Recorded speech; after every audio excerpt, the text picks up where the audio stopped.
I'll be here. After a little bit of an issue with my old phone charger, I'm back with a brand new and very important animation news update, because on this installment I have a couple of announced dates and a slight problem. Well, a slight problem and a question.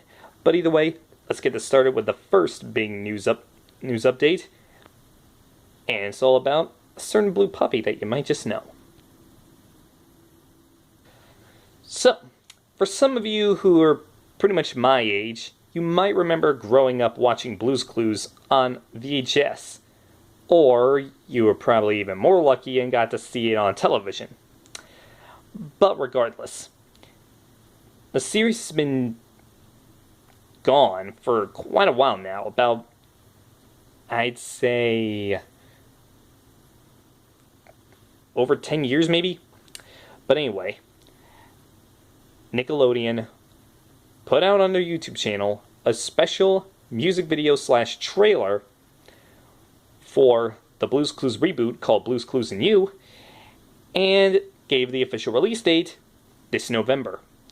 It features the new host, Josh De La Cruz, and 3D redesigns of all the characters.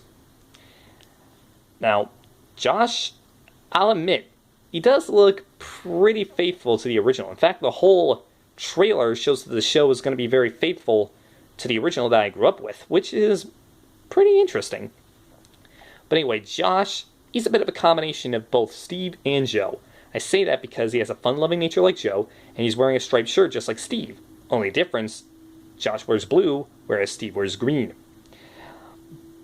But in all seriousness, keep your channels tuned in, for those of you who grew up on Blue's Clues like I did, because Blue's Clues and You launches on Nickelodeon and Nick Jr.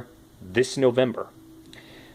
But let's move on from hunting down clues with a blue puppy to saving lives in Adventure Bay with the Paw Patrol.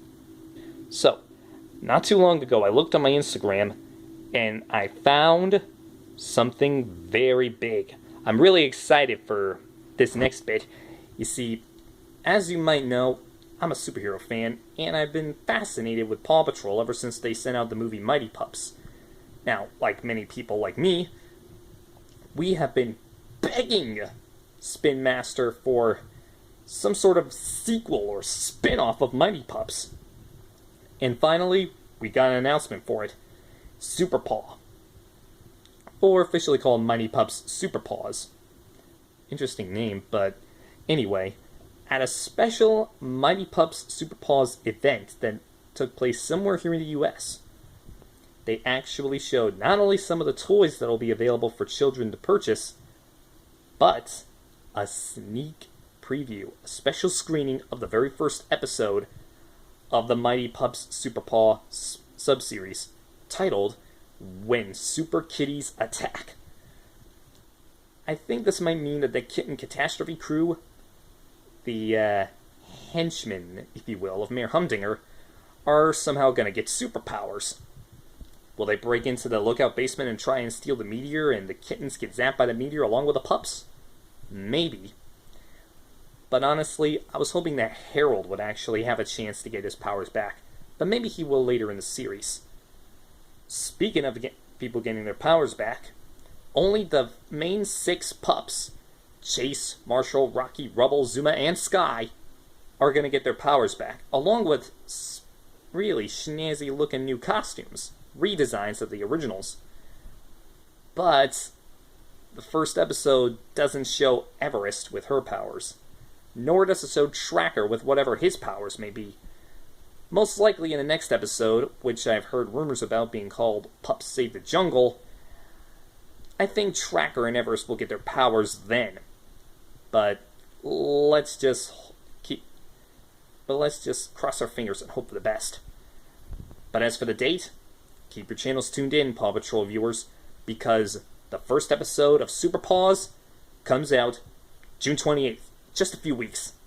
Keep that in mind, and with that being said, let's move on to my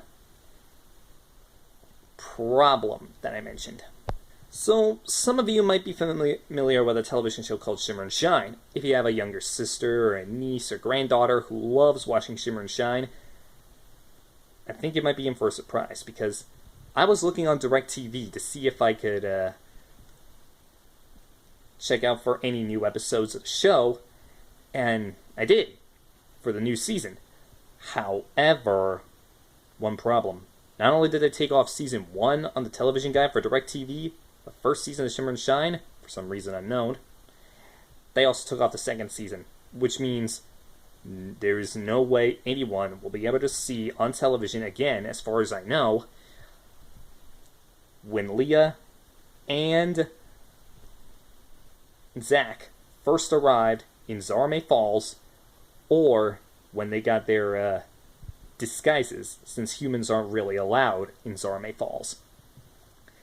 My question, why? I'm not really sure.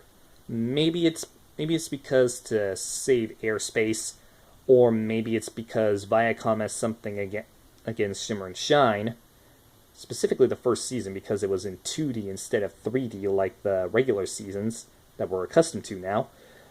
But anyway, this is one issue that I'm definitely going to send to Viacom and Nickelodeon on my petition, which is still available on change.org and has currently 451 supporters. But that'll do it for this animation news update. Thanks for watching, and stay tuned for all those dates that I mentioned. June 28th, Super Paw debuts. November, Blue's Clues and You comes on. Keep that in mind, and I'll see you all again. This has been Animation News Update.